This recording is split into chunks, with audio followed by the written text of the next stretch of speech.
Hello, class. This is the second video covering section 1.5. Here we're going to talk about the associative properties of addition and multiplication. In the last video, I believe we covered the commutative property of addition and multiplication. So let's look at the associative properties. The associative properties tell us that when adding or multiplying three or more numbers, they can be grouped in any way without affecting the result. And I think we saw that with the previous example where we regrouped some numbers to make 30 and 20. Right, so if I have A plus the quantity of B plus C, that's going to be equal to the quantity of A plus B plus C. Right, and with multiplication, A times the quantity of B and C multiplied together is equal to the quantity of A and B multiplied together by C. Right, so let's see what that looks like in practice. Right, sometimes looking at these letters can be confusing, right? So let's look at a problem with actual numbers here. Right, so here's an example where they have 2 plus 3 plus 4, the quantity of 3 plus 4, equals 2 plus 3 in parentheses plus 4. Right, so we know 3 plus 4 is 7, and 2 plus 7 is 9. We also know that 2 plus 3 is 5, and 5 plus 4 is 9. So you see that grouping had no impact on this problem. Same with this, right? If we do 2 times the quantity of 3 times 4, that's like saying 2 times 12 is 24. But we could also move the parentheses and say 2 times 3 is 6, 6 times 4 is also 24, right? So grouping did not change the end result here, okay? So if we look at a couple of these problems, it says fill in the parentheses to make the statement true. Which property did you use? And again, as always, practice problems. The answers are in the back of the book. Okay, so let's take a look. Number 11. So here we group the 2 and the 4 together. What we can do is we can move the parentheses a little bit, almost like shift them, and regroup to say the quantity of 7 plus 2 plus 4 does not change the problem, right? Because this is 7 plus 6, which is 13, and this is 9 plus 4, which equals 13. My handwriting's falling apart, right? So you see, right, 7 plus 6 is 13. That's supposed to be a 13. And 7 plus 2 is the same as saying 9 plus 4, which is also 13, okay? I'm going to retype this because that looks pretty bad. Okay, I tried to make that a little neater. You see what I did there, right? 7 plus 2, 7 plus the 6 gave me 13, right? 2 plus 4 is 6, and 7 plus 2 is 9. 9 plus 4 is still 13, right? Let's try another one. So if I look at number 13, it's 2 times 3x. We can change this to say 2 times 3 times x, right? So this gives us 6x, and we still end up with 6 times x, right? And we could do one more. Let's see. So I have x plus 4 in the back and x minus 5 in the front.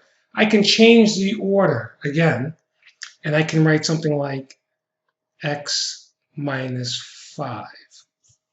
Right, so x minus 5 times x plus 4 is the same as x plus 4 times x minus 5. Okay? And again, maybe you want to practice the ones we didn't do, like 12, 13, 14 on your own, and check your work at the back of the book. And I just realized I did not state which property I used. Number 11 would be the associative property of addition. Right, so number 11 was the associative property of addition. Number 13 would be the associative property of multiplication. And when you think about it, number 15 could actually be the commutative property of multiplication, right? Remember where we said A times B is equal to B times A, right? You could think of this whole term as A and this whole term as B. And now, so we're saying A times B is equal to B times A. So I'm going to call this the commutative property of addition. Right? So I called it the commutative property of multiplication. Okay? Hopefully that helps. Okay, let's keep moving on. the distributive property, okay? So you can read this little blurb here if you want to pause the video and read this paragraph, and then we'll discuss the definition here in the yellow box. Distributive property of multiplication over addition. So A times the quantity of B plus C is equal to AB times AC. I'm sorry, AB plus AC, right? So basically I'm distributing the A to the B, and I'm distributing the A to the C, right, to get AB and AC. All right, so let's take a look at this on the next page. I'll do some practice problems here. Look at practice problems 6 through 18.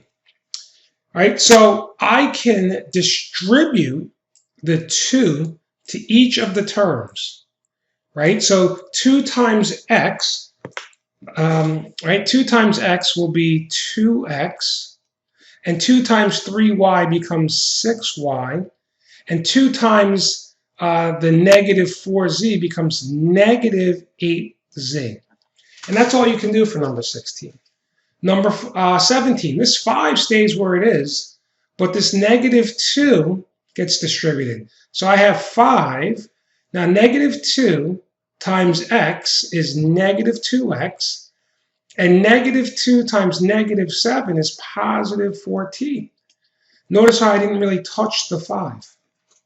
Okay, now I can put the 5 and the 14 together, right? 5 plus 14 is 19. So I could either write 19 minus 2x or minus 2x plus 19. Either way would work, right? Let's do one more. Number 18. Don't touch the 5, but this negative 2 times 4 becomes negative 8, and this negative 2 times negative 7 becomes positive 14. Right? And then add everything up from left to right. 5 minus 8 is negative 3. Negative 3 plus 14 is 11. All right? The next thing I'd like to do is talk about terms and factors, and maybe the difference between terms and factors. So for example, if you look at some of these practice problems, it says list the terms separated by a comma and the expression.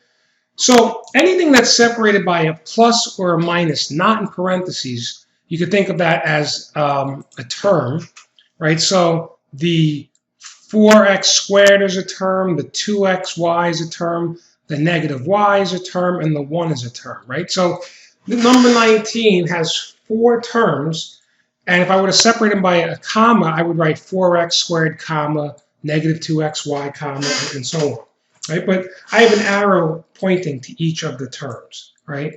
When you look at number 20, it's a little tricky. It's hard to see it, but you would consider the 4x by itself as a term and the quantity x minus 3 is a term, right? So 4x is a term, x minus 3 is also a term, all right? Let's go to the next page. We're almost there. Then we have like terms. Okay. So like terms have identical variable parts and different numerical coefficients. Okay. So like if I had 6 pens plus 4 pens plus, these would be like terms. We could add those together. But if I had 6 pens and 2 pencils, I couldn't add the pens and pencils. But I could keep the pens together, right? 6 pens plus 4 pens is 10 pens plus 2 pencils, right? And then we can do the same thing with x's and y's, right? If I have 6x plus 4x, those are like terms. That would give me 10x. But if I had 6x plus 4x, I'd still have 10x, but I can't say 12x or 12xy. This 2y is not a like term, okay? So let's take a look at some problems here. For example, if you look at 21, it says combine like terms. I could write something like, all right, well, I got 3x plus 6x, that's 9x, plus 11x would give me a total of 20x as my final answer, right? So we've combined like terms. And actually, this video is getting long, so I'm going to stop here, and in my next video, I'm going to solve some more of these problems, okay? Thank you for watching.